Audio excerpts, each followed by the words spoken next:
Mis amigos, muy buenos días. Bienvenidos a nuestro espacio matutino Semillita de Esperanza. Les habla Uber Montenegro y estamos aquí reunidos para poder compartir con ustedes un capítulo diario de la lectura de las Sagradas Escrituras, basados en una premisa de que no solo de pan vivirá el hombre, sino de toda palabra que sale de la boca del Señor. Pues es por ese motivo que nos reunimos para leer, para escudriñar, para reflexionar en un capítulo diario. Vamos a orar primero, mis hermanos y amigos. Bendito sea nuestro Señor, Padre nuestro que estás en lo alto del cielo. Alabado sea tu santísimo nombre. Señor, te damos gracias por este nuevo y maravilloso día y nos ponemos en tus manos. Ahora que vamos a abrir tu palabra, te rogamos la unción del Espíritu Santo para entenderla. Te lo pedimos en Cristo Jesús. Amén. Bien, mis amigos, estamos en el libro de Jeremías. Hoy corresponde el capítulo número 2. El título se llama Infidelidad y apostasía de Israel. Jeremías, lo dije el día de ayer que inicié, el nombre de Jeremías significa el Señor manda o el Señor establece. Y a él se le dice que era el profeta llorón, porque decía muchas amonestaciones, y esas amonestaciones no eran muy buenas, no eran muy halagüeñas al pueblo de Dios. Amonestaciones como las siguientes. Mire, hoy Jeremías va a utilizar unas figuras de la infidelidad del pueblo de Dios y de la apostasía. Va a usar unas figuras que las vamos a ver en la medida en que vamos leyendo el capítulo. El capítulo 2 tiene 36 versículos y vamos a ir mirando unos versículos de por medio. ¿Le parece bien? Dice lo siguiente: entonces me fue dirigida la palabra de Yahvé en estos términos. Estoy leyendo la versión la versión Biblia de Jerusalén.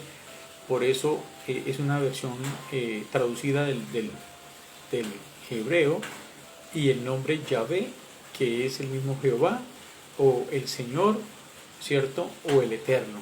Entonces, por eso le dio nombre a Yahvé. Dice: entonces me fue dirigida la palabra de Yahvé en estos términos: ve y grita a oídos de Jerusalén. Jerusalén es la ciudad santa, la ciudad donde Dios se manifestó en el monte Sión, ¿cierto? Y esta amonestación va para ese pueblo elegido de Dios, para esa ciudad. Y le dice: ven y grita a los oídos de Jerusalén. Así dice Yahvé: de ti recuerdo tu cariño juvenil, el amor de tu noviazgo, aquel seguirme tú por el desierto, por la tierra no sembrada. Consagrado a Yahvé estaba Israel, primicia de sus cosechas. Quien quiera que lo coma será reo, mal le sucederá. Oráculo de Yahvé: oíd las palabras de Yahvé, casa de Jacob, y toda la familia de la casa de Israel. De entrada, el pueblo, Dios le dice a través de Jeremías a Jerusalén, a Israel, le va a decir de aquí en adelante unas figuras. Y la primera figura es que es un pueblo elegido por Dios para manifestar su gloria. Y le dice el versículo 4: oíd las palabras de Yahvé, casa de Jacob, y todas las familias de la casa de Israel. Así dice Yahvé: ¿qué encontraban vuestros padres en mí de torcido, que se me alejaron de mi vera, de mi camino, y yendo en pos de la vanidad, se hicieron vanos? En cambio, no dijeron: ¿dónde está Yahvé? Que nos subió de la tierra de Egipto, que nos llevó por el desierto, por la estepa, por la paramera, por tierra seca y sombría, por tierra por donde nadie pasa y donde nadie se sienta.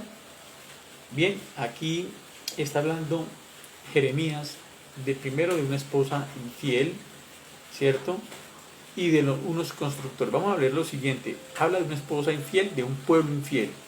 Un pueblo que fue infiel a Dios, como lo es una esposa infiel a su marido. Versículo 7. Luego os traje a la tierra del vergel para comer frutos, y su bien llegasteis y ensuciaste mi tierra, y pusiste mi heredad asquerosa. Los sacerdotes no decían ¿dónde está Yahvé? Ni los peritos o doctores de la ley me conocían. Y los pastores se rebelaron contra mí, y los profetas profetizaban por Baal, y en pos de los inútiles andaban. Los doctores de la ley, los que sabían de la Biblia, estaban haciéndole tributo a Baal. Ahí está la apostasía. La apostasía está en que le estaban dando culto a Baal, a los Baales. Y Baal era el dios de la fertilidad, el dios de los pueblos paganos, ¿cierto? Por eso continuaré litigando contra vosotros, oráculo de Yahvé, y hasta con los hijos de vuestros hijos litigaré, porque en efecto pasad a las islas de Quitim y ved, enviad a quedar quien investigue a fondo, pasando bien, y ved si aconteció cosa tal.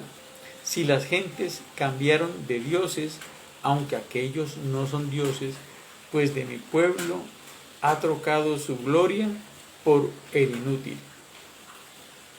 Pasmaos, cielos, de ello, erizaos y cobrad gran espanto, oráculo de Yahvé.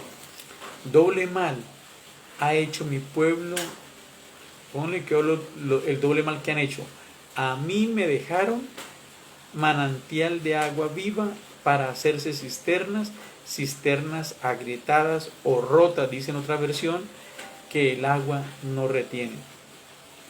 Es un pueblo rebelde que se alejó de Dios, se olvidaron de sus caminos y prefirieron buscar el agua de vida en cisternas rotas, cisternas que no contienen agua. ¿Sí? Versículo 14.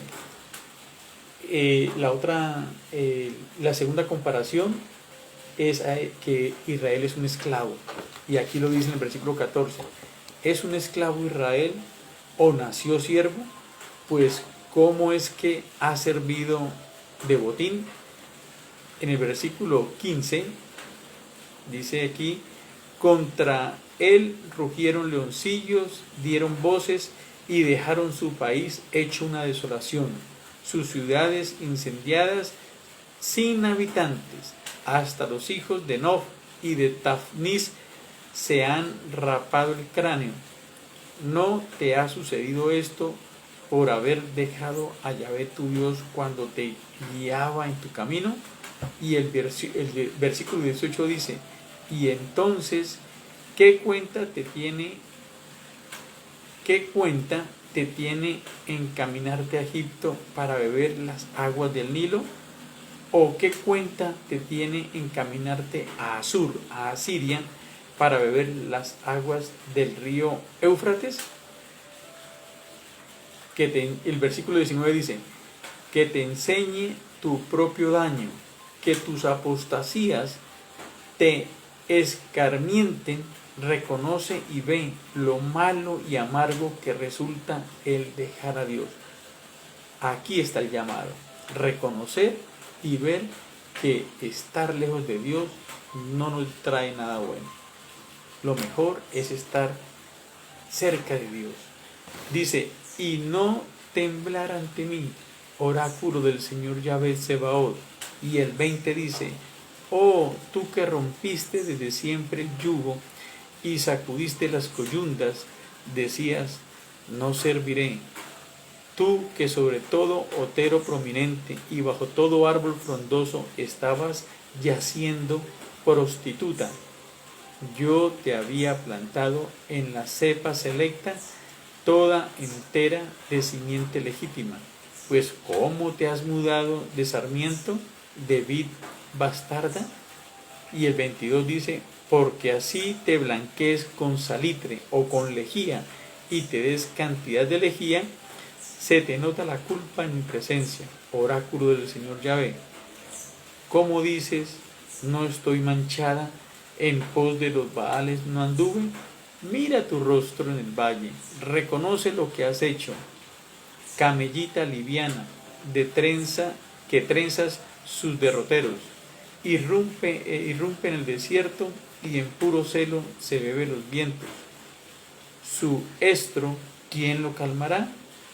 Cualquiera que la busca la topa, bien acompañada la encuentra. Guarda tu pie de la descalcez y tu garganta de la sed. Pero tú dices, no hay remedio, a mí me gustan los extranjeros y tras ellos he de ir. El 26 dice lo siguiente, ¿cuál se avergüenza el ladrón cuando es sorprendido? Así se ha avergonzado la casa de Israel.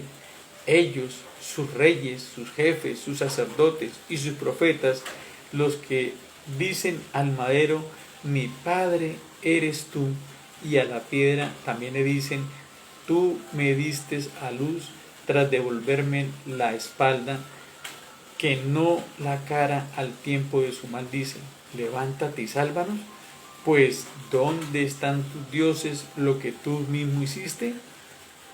Que se levanten ellos, a ver si te salvan en tiempo de desgracia. Pues cuantas son tus ciudades, otro tanto son tus dioses, Judá. Y cuantas calles cuenta Jerusalén, otro tanto de altares hay de Baal. ¿Por qué os querelláis conmigo, si todos vosotros os habéis rebelado contra mí? Oráculo de Yahvé, dice el Señor. En vano golpeé a vuestros hijos, pues no aprendieron. Ha devorado vuestra espada a vuestros profetas. Como el león cuando estraga, vaya generación la vuestra. Entended a la palabra de Yahvé. ¿Fui yo un desierto para Israel o una tierra mal hadada? ¿Por qué entonces dice mi pueblo, bajemos? ¿No vendremos más de ti? Versículo 32 dice, ¿se olvida la doncella de su aderezo, la novia de su cinta? Pues mi pueblo sí que me ha olvidado días sin número. Y el 33, qué hermoso te parece tu camino en busca del amor. A la verdad, hasta con maldades aprendiste tus caminos. En tus mismas haldas se encontraban manchas de sangre de las almas de pobres inocentes. No los sorprendiste en escalo, y con todo esto dices, ¿soy inocente? ¿Soy inocente? ¿Basta ya de ira contra mí? Pues bien, aquí me tienes para discutir contigo eso que has dicho. No he pecado. Con cuánta ligereza la tuya para cambiar la dirección. También en Egipto te avergonzarás como te avergonzaste de Asiria o de Asur. También de esta saldrás con la mano en la cabeza, porque Yahvé ha rescatado aquello en que confías y no saldrás bien de ello. Una amonestación, ahí termina en el versículo 37, y es una amonestación hacia el pueblo de Jerusalén, donde las figuras que maneja es la esposa infiel, el constructor que hace cisternas rotas, el esclavo que es el pueblo de Israel, el animal rebelde, lo nombraron ahí, el cultivo o la viña extraña, la persona sucia, el animal salvaje que es el asno, el ladrón descubierto, la novia ingrata y el pueblo prisionero. Esas figuras que están aquí implícitas en el capítulo 2 de Jeremías es la forma de que Dios quiere demostrar o representar cuán infieles somos, como la esposa infiel, como un constructor que cava cisternas rotas y no vamos a la fuente de agua viva, como un esclavo. Dios nos quiere libertar de la esclavitud, pero nosotros seguimos buscando, ¿cierto?, que nos esclavicen cosas. como un animal rebelde o como una viña extraña que Dios plantó y dice ahí que tan rápido pasamos a otra viña, o como una persona sucia que se quiere limpiar su pecado con lejía, o el animal salvaje que rompe las coyundas. Las coyundas representan aquí la palabra de Dios, ¿cierto? Que el animal no quiere aceptar. Hoy miraba, por ejemplo, he visto a muchos de mis conocidos y amigos, y hemos estado de pronto en algunos con la propuesta de la libertad religiosa, queriendo decir, a mí déjeme vivir mi religiosidad. Y creemos que ser religioso es adorar imágenes. Creemos que ser religioso es pasar por un templo y persinarse. Eso que hacen, la señal de la persinación, eso es ser religioso. Alguien decía que creemos que en la vida la religiosidad es un poquito de agua, un poquito de arroz y un poquito de tierra. Creemos que eso es la religiosidad. Un poquito de agua cuando nos bautizan o nos bautizamos, un poquito de arroz al momento del matrimonio cuando le avientan arroz a la pareja, y un poquito de tierra cuando ya termina el ciclo de la existencia, de la vida.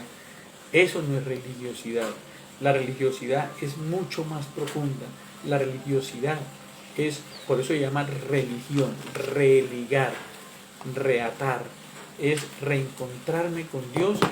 ¿En dónde? En su palabra, que es la fuente de agua viva. Jesús mismo lo dijo: yo soy la fuente de agua viva. El que beba de esta agua no tendrá sed jamás. Y no entiendo por qué hoy en día, bueno, lo trato de entender porque yo vengo de allá.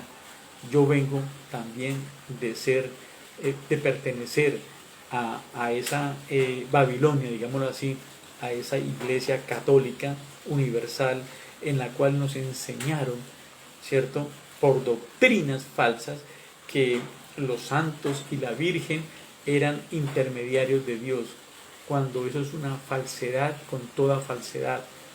Ni los santos ni la Virgen tienen poder de hacer nada.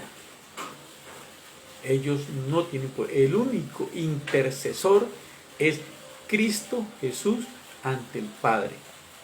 Tenemos nomás un solo abogado, un solo intercesor, Cristo Jesús. Y Pablo lo diría en Filipenses: ante el nombre del Señor, ante el nombre de Cristo, toda rodilla se debe doblar en los cielos, en la tierra y en los abismos. Jeremías, en este capítulo 2, da una amonestación de la infidelidad y de la apostasía de Israel. Hemos sido infieles, hay que reconocerlo, reconocer que hemos sido infieles, reconocer que tal vez hemos ido tras de Baales, tras de dioses. ¿Cómo? Los dioses que hemos construido con nuestras propias manos, ¿cierto? Habla acerca de los ídolos, esos ídolos, ¿cierto?, de madera. Miremos qué tan poderosos son esos ídolos, o qué tan cierto es que esos ídolos nos pueden salvar, ¿cierto? Mire que en el libro A fin de conocerle, la página 302, dice lo siguiente: una forma de piedad no salvará a nadie. Pueden mantenernos una experiencia profunda y viva, solamente esto nos salvará, una experiencia profunda y viva. Esto nos salvará en el tiempo de angustia que nos espera. Se avecina un tiempo de angustia, un tiempo muy fuerte, de más angustia. Es más, los expertos están diciendo que se viene una segunda oleada de aislamiento, ¿cierto?, de cuarentena, y tal vez una tercera oleada el próximo año. Entonces se vienen tiempos de angustias. Esto apenas es el inicio de los males o de las angustias de los últimos días. Estamos empezando y son como dolores de parto. Entonces, el pueblo de Dios debe estar consagrado, ¿cierto?, conectado con Dios a través de su palabra y de la oración. No a través de santos, ni de vírgenes, ni nada por ese estilo, porque nada de eso nos va a salvar. Solamente Cristo Jesús nos salva y debemos estar en continua conexión con Dios para que podamos nosotros recibir de la misma mano de Dios, ¿cierto? La gracia salvadora. Dice aquí que la fuente de agua viva. Haré una pregunta: ¿por qué el ser humano busca esa fuente donde no hay vida en vez de buscar al verdadero, ¿cierto? En el libro Exaltada Jesús, en la página 87, la señora Elena G. de White dice lo siguiente: no me sorprende ver que en el tiempo presente, esto fue escrito hace casi 150 años, no me sorprende ver que en el tiempo presente haya tanta debilidad donde habría de haber fuerza. La razón es que en lugar de beber de las aguas puras del Líbano, nos esforzamos por apagar la sed en las cisternas bajas, que no contienen el agua de vida. Confiamos en los seres humanos y quedamos frustrados y a menudo confundidos. Por eso no debemos confiar en los seres humanos, solamente en Dios debemos poner nuestra confianza. Él es nuestro hacedor, Él es nuestro ayudador, Él es nuestro redentor, Él es nuestro salvador. ¿De quién estoy hablando? De Cristo Jesús. Alguien publicaba esta mañana, hace un momento, a mí déjeme vivir mi vida, yo creo en la Virgencita, así como yo respeto su opinión, su religiosidad. Permítame decirle, mis amigos, con todo el cariño, con todo el aprecio, que la Virgencita ni los santos pueden hacer absolutamente nada. Lo estamos exaltando a ellos sin tener derecho de exaltación. Al único que debemos exaltar es a Cristo Jesús. Dios exaltó, el Padre exaltó al Hijo, a Jesucristo. Es el único. Profesor Teodoro, muy bien, bienvenido, profesor Teodoro, excelente. Jeremías capítulo 2 nos habla, nos insiste en que hemos sido infieles, en que hemos apostatado. ¿Qué es apostatar? Negar la fe. Apostatar, dice el diccionario de la Real Academia Española, es negar la fe. Y la verdadera fe está en este momento en conocer a Cristo Jesús y obedecerle, a su palabra, a sus mandamientos. La ley de Dios, la única ley que es ley de vida, ley de libertad, la ley de la felicidad, que son los 10 mandamientos que fueron escritos en Éxodo 20 por el propio dedo de Dios, es la ley que nos ayuda, ¿cierto? Nos corrige, nos educa como un docente, como un profesor, como un ayo. Entonces, ¿la ley sirve? Sí, señor, la ley de Dios, no la ley ceremonial. La ley de Dios no ha sido abolida, la ley de Dios sigue vigente. La que fue abolida fue la ley ceremonial, la ley del sacrificio. ¿Quién la cumplió? Cristo Jesús, ¿cierto? En la cruz. En la cruz se encontró, ¿cierto? Allí, ¿cierto? Para que en el punto exacto se cumplieran todas las escrituras. Amigos, Jeremías, el profeta llorón, el joven profeta, que fue llamado desde joven, y Dios lo dispuso para que anunciara las verdades sobre Jerusalén, sobre la ciudad santa, sobre Israel y sobre todas las demás naciones, nos está haciendo esta amonestación. Busquemos a Dios ahora que hay tiempo. Los que estamos vivos aún tenemos tiempo. El tiempo se le agotó para el que murió. Su vida ya quedó terminada ahí. Y nosotros, los que aún estamos vivos, tenemos tiempo. ¿De qué? Pues de buscar a Dios y de decirle: Señor, perdónenos, queremos conocerte y queremos hacer tu voluntad.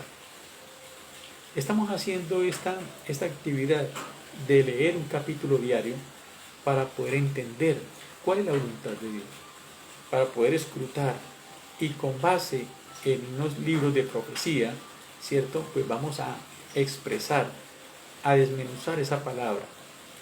Los invito a que sigan leyendo hoy Jeremías capítulo 2. y puedan extraer más cosas, más cositas que hay allí en el libro número 2 de Jeremías, el profeta. Les deseo un feliz día, que el Señor nos bendiga. Un abrazo.